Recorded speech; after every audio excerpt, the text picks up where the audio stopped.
আমাকে নিয়ে সমালোচনায় মাতে। মোর নামের একটা ছেলে কন্টেন্ট ক্রিয়েটর, খুব জনপ্রিয় একজন টিকটকার এবং খুব জনপ্রিয় একজন ইউটিউবার, বলে যে আসো অমুক প্লেস, আসো অমুক প্ল্যাটফর্মে, আসো ইউটিউবে আসো। এই যে তোমার আব্বু দেখাইতেছে, দেখো মনিটাইজেশন ছাড়া তোমার আব্বু কি দেখাইতেছে, দেখো মনিটাইজেশন ছাড়া তোমার আব্বা দেখাইতেছে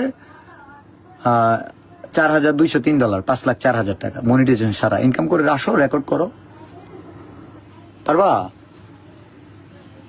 this is challenge your father. Bilal এই ওর ভাষা ভালো না, প্যারোডি বানাই তাও নিতে পারো না। এই ছাগল, আমি প্যারোডি বানাই ইউটিউবে, এই ভিডিও আরেকজনে কাইটা সারে টিকটকে, তোরা টিকটকে দে তার কমেন্টে নিচে গাইলা, টিকটকে দে তোরা ভিডিও বানাত। কারণ মানে আমি ইউটিউবে ভিডিও বানাই, ইউটিউবে খেলো আমার লগে তা পারবো না। ওরা যে খেলে টিকটকে, কারণ টিকটকে আইটা ভিডিও বানাই লবি বয়। ইউটিউবে খেলো, আমি ইউটিউবে খেললাম, ইউটিউবে খেলো। আমি কিন্তু ওই ভিডিও ফেসবুক পেজেও ছাড়ি না। আমার একটা নীতি কি জানেন, আমার ইউটিউবের ভিডিও আমি খেলে ইউটিউবে ছাড়বো, আমার টিকটকের ভিডিও টিকটকে ছাড়ুন, ফেসবুক পেজের ভিডিও ফেসবুক পেজ, আর ইউটিউবের শর্টস চ্যানেলে ছাড়ুন। আমার কিন্তু আলাদা আলাদা কন্টেন্ট, আলাদা আলাদা চ্যানেল।